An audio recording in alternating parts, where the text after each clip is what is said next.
Water, the liquid that oceans are made of. And it fills endless depths. Only few will venture out into the endless open ocean of this vast underwater world.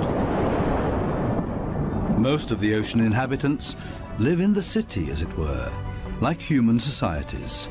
To assert yourself here, you have to be equipped with all kinds of tricks and clever strategies, or lie and cheat. Coral reefs are the largest structures in the world. They're giant submerged metropolises. Millions of different inhabitants live in these cities, a universe with palaces and soaring towers.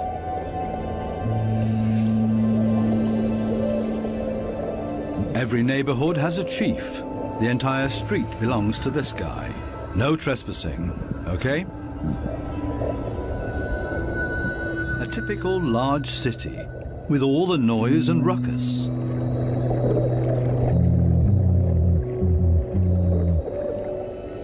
Two small harlequin shrimps are nibbling on this blue sea star.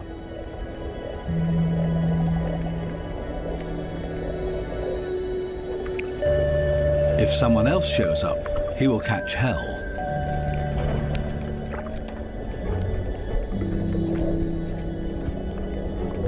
Another harlequin shrimp busy pulling a bite out of a sea star.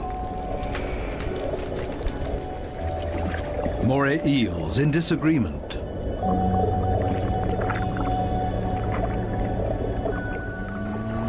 A scorpion fish shuffles across the ocean floor. A boxer crab threatens everybody that comes by, holding two poisonous anemones in its claws. Everything and everybody makes a lot of noise.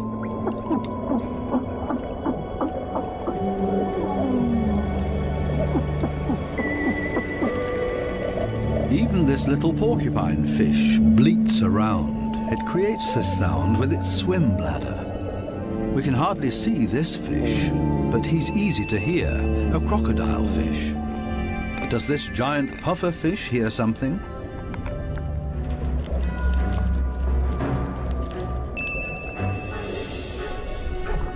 It's a ray that's getting away. A dispute amongst the members of the cichlid family. Who is stronger, and especially who is louder?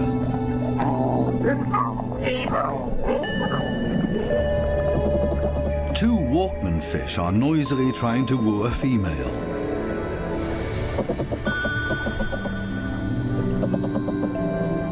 Big city noise everywhere, especially when a large structure is being torn down.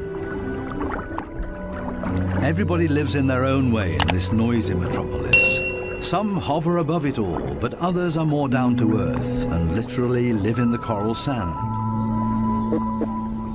These goatfishes, for example, they plow through the ocean floor and catch smaller animals between their teeth. They use their barbels like a dowser. With them, they can detect even the weakest electric fields that point them towards small prey.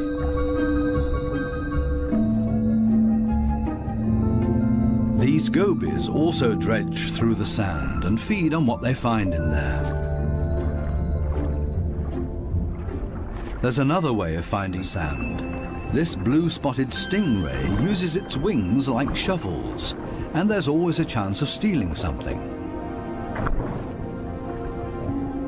While one works, others just stand by and feed on what's left over, maybe a piece of crab or a mussel. You have to be very familiar with this area to find the best morsels.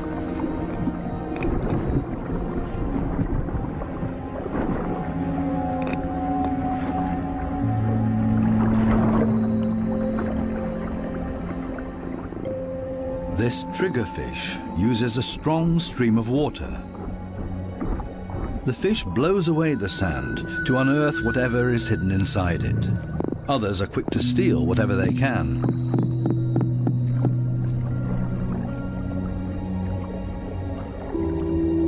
The triggerfish is a commanding fish, and most reef inhabitants are easily intimidated by him, except for these strange visitors that don't seem to show fear.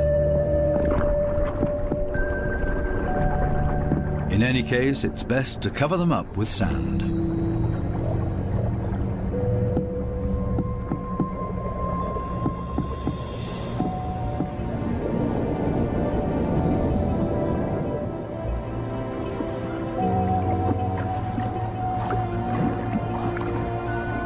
It's not easy for a small fish in a big city.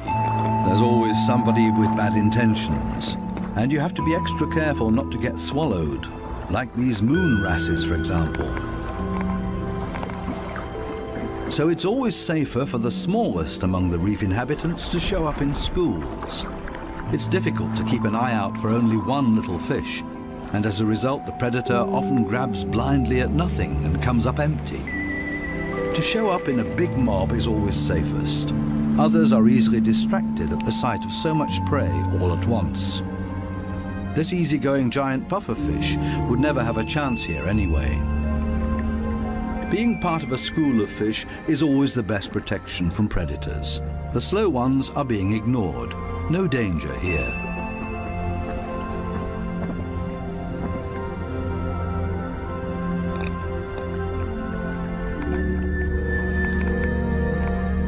The school distributes the danger.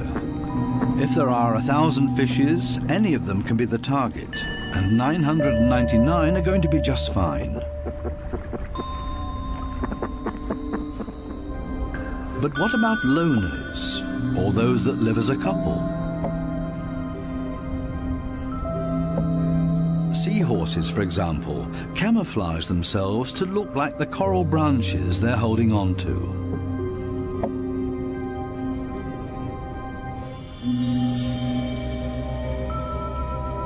Even more difficult to see. Where is the animal here?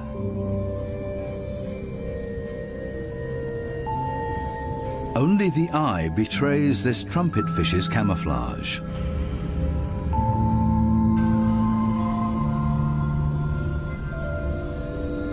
They do everything to not look like themselves. Ornate ghost pipefishes. They're inseparable, a couple. The female is already carrying eggs in her extended belly. Before long, the male will fertilize her eggs. They are still regular fishes, despite their unique costume. This one looks like torn-off seagrass. Not a monster, but ingenious camouflage. A spider crab that's decorated its head with a sponge. This will deter any predator. The spiny wasp fish rocks back and forth in the current.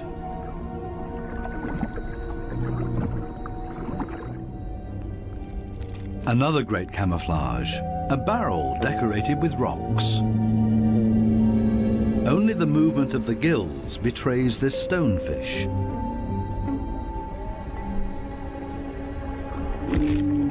Even a smack with a fin doesn't bother him. The fish knows it will not hurt him.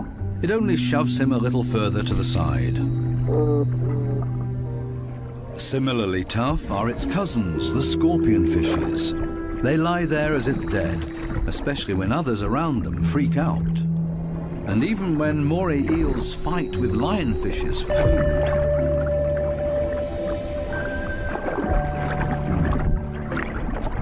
The scorpionfish lies in wait for its chance, and then immediately becomes completely motionless again.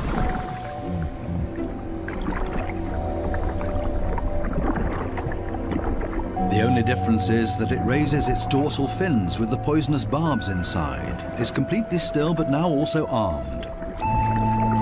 This large anglerfish virtually blends into the background tangle of algae and leaves. Right now, the anglerfish is on high alert. It ejects a large cloud in order to throw off predators. It's not the time to feed or catch anything. Its angling rod is lying flat on the fish's back. The white tip at the end of the rod is used to lure prey. The anglerfish feels threatened by something. Finally, it gives up its camouflage and moves further over, using its fins to float. As soon as the fish retracts the fins, it sinks to the ocean floor. Anglerfishes come in all kinds of shapes and sizes. Their trick is ingenious, using the angling rod as a lure. And every curious little fish becomes dinner. Many animals, including ocean inhabitants, communicate with a mixture of sounds and behavior. Everybody has to look out for their own survival in this metropolis of ocean inhabitants. But it seems maybe not quite everybody does it by themselves.